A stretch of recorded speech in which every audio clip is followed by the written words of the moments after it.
여러분 이제 조금 있으면 BTS가 부산에서 이제 콘서트를 합니다.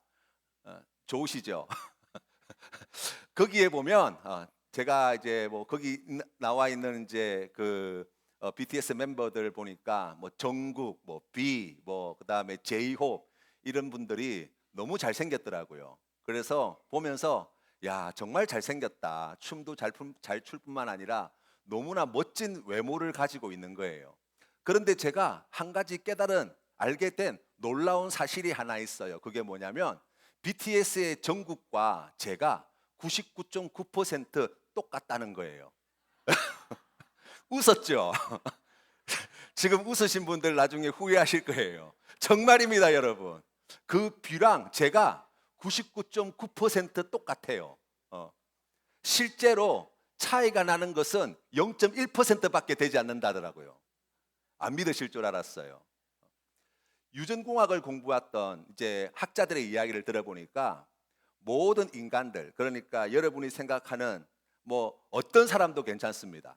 아주 훌륭하고 멋지고 대단하고 그런 이제 우리가 TV나 영화에서 보는 그런 이제 스타들 이렇게 보면서 야, 저 사람들은 어떻게 저렇게 잘생겼을까? 저 사람들은 어떻게 저렇게 아름다울까? 우리가 그렇게 부러워하는데 유전적으로 보면 99.9% 정확하게 유전인자가 똑같이 되어 있다는 거예요. 결국 정국과 저의 차이는 0.1%밖에 안 된다는 거예요.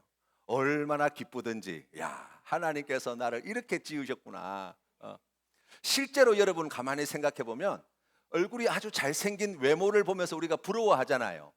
그런데 실제로 그 얼굴과 제 얼굴의 차이를 놓고 생각해 보면 불과 1cm 정도의 차이를 가지고 있는 거예요. 여러분 한번 생각해 보세요. 1cm가 이게 요거밖에 되지 않거든요.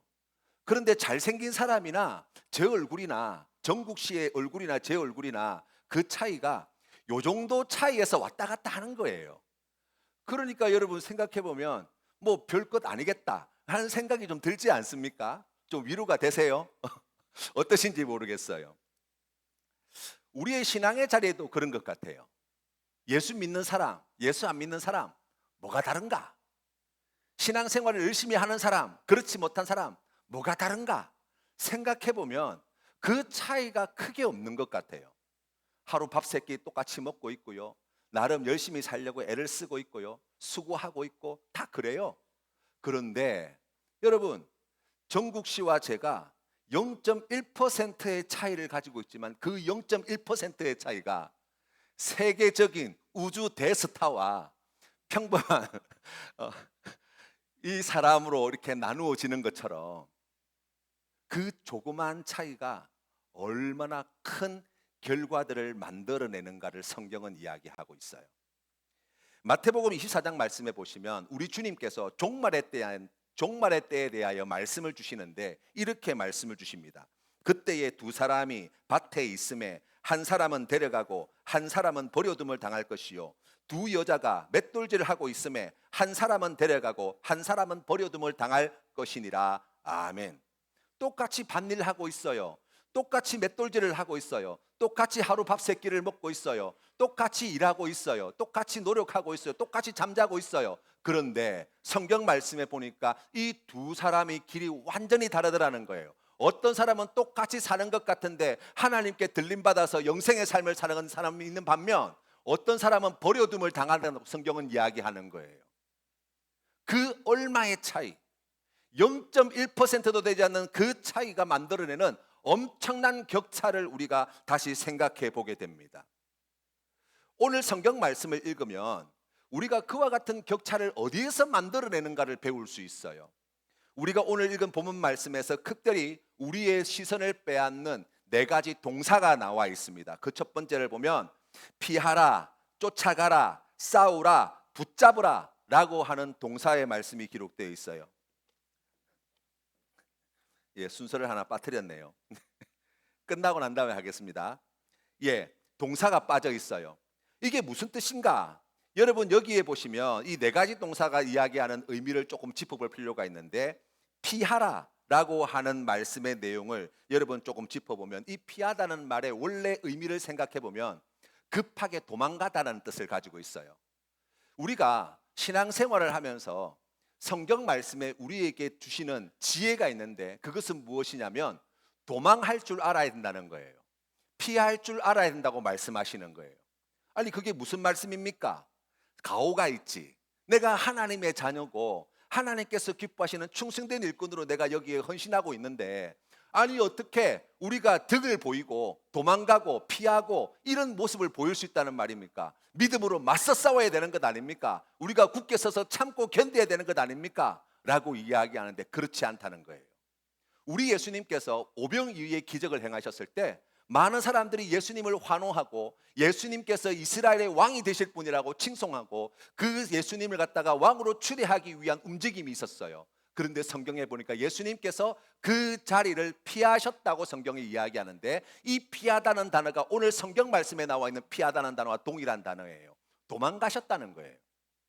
요한복음 8장과 10장 말씀에 보시면 예수님께서는 유대인들과 많은 갈등을 겪으셨어요. 그 갈등으로 인하여서 유대인들이 예수님을 돌로 쳐 죽이려고 했던 그와 같은 안타까운 현장의 이야기가 보고되어집니다. 그런데 그때도 성경에 보니까 예수님께서 그 악한 사람들을 갖다가 말씀으로 제압하시고 능력으로 제압하시고 코를 납작하게 만들고 하셨던 것이 아니라 그 자리를 피하셨다. 다른 말로 이야기하면 그 자리를 급히 도망하셨다라고 성경에 나와 있어요. 왜 그러셨을까? 우리 주님께서는 이 땅에 오신 목적이 분명하신 분이십니다. 어떤 뜻을 가지고 계십니까? 우리를 그 모든 죄와 죽음에서 구원하시기 위하여 하나님께서 이루고자 하시는 그 놀라운 구원의 역사를 위하여 죽기까지 복종하기 위하여 이 땅에 오신 분이세요. 아직 그 때가 이르지 아니하였다고요. 이것은 하나님께서 기뻐하시는 방법이 아니라고요. 그럴 때에 그 모든 유혹과 시험과 환난의 자리 가운데에 우리 주님께서 쓰신 방법이 무엇이라고요? 피하시고 도망하셨다고 성경에 나와 있어요. 우리의 신앙의 자리도 마찬가지예요. 여러분 많은 사람들이 사실 삶을 살아가면서 힘들고 어려운 일들을 피하고 싶어 해요. 내 이익을 침해하는 그와 같은 일들이 없기를 바라고 그런 일들을 모면하기 위해서 나름 애를 쓴다고 이야기할 수 있어요. 그리스도인은 어떤 사람입니까? 악의 시험과 유혹을 피할 수 있는 사람이 되어야 한다고요. 우리 마음 안에 악한 생각이 떠오르고 하나님께서 미워하시는 그와 같은 일들이 우리 삶 가운데 일어나게 되어질 때 그와 같은 자리에 시험에 말려드는 것이 아니라 유혹에 넘어지는 것이 아니라 그 유혹의 자리, 시험의 자리를 피하여 급히 도망갈 수 있는 지혜가 필요하다고 말씀하시는 거예요. 이것이 우리 하나님께서 기뻐하시는 하나님의 사람됨의 모습이다라고 이야기할 수 있습니다.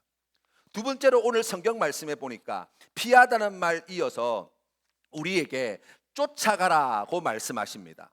여러분 이 쫓아가다고 하는 단어는 무슨 뜻이냐면 사냥꾼이 이 사냥감을 쫓아가는 모습을 설명하는 단어예요. 재밌게도 사도 바울이 예수님을 만나기 이전에 다메섹 도상에서 주님을 만나기 이전에 그는 예수 믿는 사람을 쫓던 사람이었어요. 교회를 핍박하고 박해하던 사람이었어요. 그런데 그때 쓰여진 단어가 바로 이 단어였어요. 그러니까 사도 바울이 지금 이 말씀을 주실 때 과거에 예수님을 알지 못할 때 믿지 못할 때 예수님께서 우리 그 귀한 이방인의 사도로 세우시기 이전에 사도 바울이 교회를 핍박하고 예수 믿는 사람을 추적하고 그들을 감옥에 가두고 죽이는데 앞장섰던 그와 같은 단어를 함께 사용하여서 우리에게 가르쳐 주시는 바가 무엇이냐면 우리가 무엇인가를 그렇게 쫓아가는 사람이 되어야 한다고 말씀하시는 거예요. 성경 말씀에 보니까 하나님께서 기뻐하시는 뜻은 분명합니다. 우리가 성경 말씀에 보니까 무엇을 쫓아야 되는가 라고 이야기할 때 우리 하나님께서 기뻐하시는 그 모든 의로움과 경건함과 믿음과 사랑과 인내와 온유를 쫓는 사람이 되어야 된다라고 말씀하십니다. 여러분 쫓지 않으면 쫓아갈 수 없어요. 쫓지 않으면 붙잡을 수 없습니다. 그렇기 때문에 우리가 무엇을 쫓으며 살아갈 것인가 라고 이야기할 때 세상 사람들은 돈을 쫓아가고 세상 사람들은 성공을 쫓아가고 세상 사람들은 명성을 쫓아가고 세상 사람들은 편안함을 쫓아가고 세상 사람들은 즐거움을 쫓아갈 때 그리스도인은 무엇을 쫓아간다고요? 의를 쫓아가고 경건을 쫓아가고 사랑을 쫓아가고 인내를 쫓아가고 온유함을 쫓아가는 사람이라고 성경은 말씀하고 계신 거예요. 또 세 번째 이어서 주시는 말씀이 무엇이냐면 잘 싸워야 된대요. 우리가 싸운다라고 이야기하면 제일 먼저 떠오르는 그림이 무엇입니까? 상대방이 있기 마련이에요. 그렇죠. 누구와 싸울 것인가? 여러분 가만히 생각해 보면 우리가 살아가면서 갈등의 관계, 어려움 속에서 다른 사람들과 반목하고 또 그 가운데 어려움 속에서 우리가 이와 같은 싸움이 일어나는 일들을 늘 겪습니다. 한 집안에서도 그런 일들은 일어나기 마련이에요. 우리가 세상을 살아가면서도 직장에서도 우리가 다른 누군가와 치열한 경쟁 관계에 있다고 이야기할 수 있어요. 그런데 여러분, 세상 사람들은 다른 사람들과 치열하게 싸우고 이야기할 때 성경이 우리에게 말씀해 주시는 싸움의 길은 어디에 있는가? 믿음의 선한 싸움을 싸우라고 말씀하십니다. 우리의 적은 외부에 있는 게 아니에요.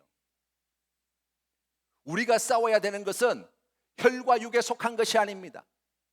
우리가 싸워야 되는 것은 우리 안에 이 악한 마음, 우리 안에 하나님의 자리에 오르려고 하는 이 교만함, 우리 안에 하나님이 아닌 세상의 것을 더 사랑하는 그와 같은 마음들과 치열하게 싸워야 된다고요.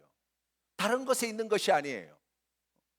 바로 그와 같은 신앙의 삶을 살아가도록 부름받은 사람이 누구냐? 바로 예수 그리스도를 구주로 믿는 성도라고 말씀합니다.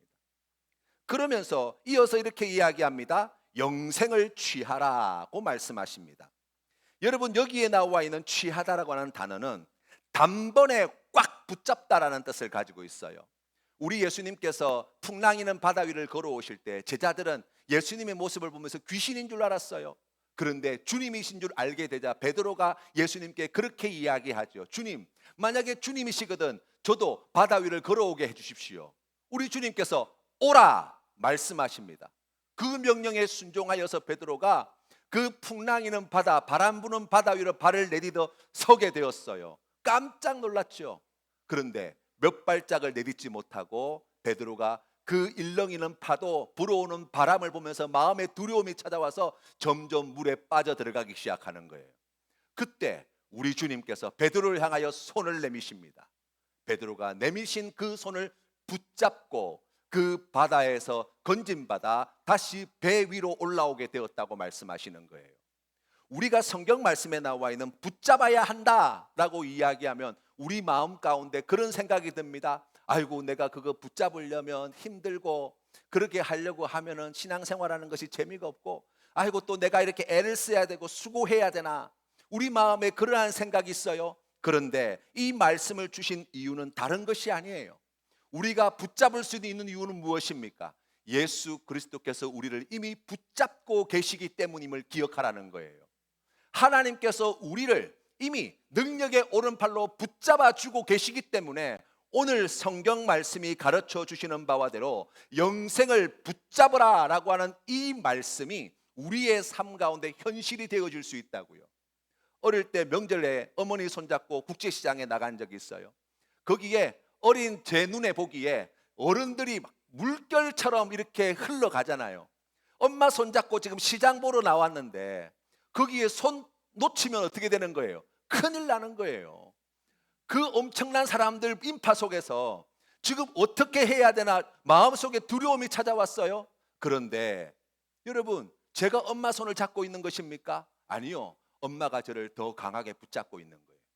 그래서 내가 잡고 있는 이 손이 결코 헛되지 아니하고 그 모든 여정을 안전하게 걸어가게 되었다고요. 우리의 신앙의 자리도 마찬가지예요. 붙잡아야 합니다. 붙잡아야 합니다. 라고 하는 이 말씀은 무엇입니까? 우리에게 그런 능력이 있다는 이야기가 아닙니다. 하나님께서 이미 우리를 그렇게 붙잡고 계심을 믿어야 할 것을 이야기합니다. 그러면서 그 붙잡고 계신 하나님의 손을 우리도 붙잡으며 나아가는 것, 우리 하나님께서 기뻐하시는 믿음의 자리라고 성경은 말씀하고 계신 거예요. 여러분 가만히 생각해 보면 예수 믿는 사람이나 예수 믿지 않는 사람이나 우리가 오늘 성경 말씀에 나와 있는 것처럼 피하고 또 쫓아가고 싸우고 붙잡고 하는 이와 같은 삶을 살아가고 있어요. 똑같이 밥 세끼 먹고 있고요. 똑같이 우리가 그러한 삶을 살아가고 있다고요. 문제는 무엇입니까? 방향이에요. 방향. 태도예요. 우리가 어디를 향하여 무엇을 붙잡고 피하고 따르고 취할 것인가? 우리가 오늘 성경 말씀을 통해서 배우는 바입니다. 사랑하는 성도 여러분, 오늘 성경 말씀에 이렇게 시작합니다. 오직 너 하나님의 사람아. 이 하나님의 사람이라고 하는 단어는 구약 성경에서 나온 말이에요. 누구에게 주신 말씀이냐? 우리가 잘 알고 있는 믿음의 사람들, 모세, 예레미야, 엘리야 선지자, 이런 사람들을 가리켜서 하나님의 사람이라고 나와 있다고요. 우리를 향해서 하나님께서 하나님의 사람아 라고 부르시는 이유가 있습니다. 왜 그렇습니까? 우리가 그만한 능력이 있어서 그렇습니까? 우리가 그런 실력이 훌륭해서 그렇습니까? 믿음이 대단해서 그렇습니까? 하나님께서 기뻐하시는 100점짜리 강한 믿음을 가지고 아버지 하나님에 대해서 온전히 순종하는 그러한 삶을 살아서 그렇습니까? 아니요. 오늘 성경 말씀 보십시오. 15절과 16절 말씀에 이렇게 이야기합니다. 기약이 이르면 하나님이 그의 나타내심을 보이시리니 하나님은 복되시고 유일하신 주권자이시며 만왕의 왕이시며 만주의 주시요 오직 그에게만 죽지 아니함이 있고 가까이 가지 못할 빛에 거하시고 어떤 사람도 보지 못하였고 또 볼 수 없는 이시니 그에게 존귀와 영원한 권능을 돌릴지어다. 아멘. 디모데전서의 말씀은 에베소 교회를 섬기는 디모데에게 주신 말씀이에요. 에베소에는 황제를 숭배하는 것이 공공연하게 이루어지고 있었어요. 그러니까 우리의 구원자가 누구냐라고 이야기할 때 로마 황제라고 칭송하는 사람이었습니다. 그런데 오늘 사도 바울이 전해주는 바는 무엇입니까? 아니라는 거예요. 세상에서 왕노릇하고 있는 저 로마 황제가 너희들의 왕이 아니라 바로 오늘 성경 말씀이 이야기하고 있는 바와 같이 복되시고 유일하시며 주권자이시고 만왕의 왕이시고 만주의 주 되시는 분이 누구시냐? 우리가 믿는 하나님 한 분밖에 없음을 우리에게 말씀하신다고요. 우리 하나님께서 복되시고 유일하신 주권자이시며 만왕의 왕이시요 만주의 주이신 우리 아버지 하나님께서 우리의 인생을 어떻게 하신다고요? 하나님의 사람으로 빚어내시겠다고 말씀하십니다.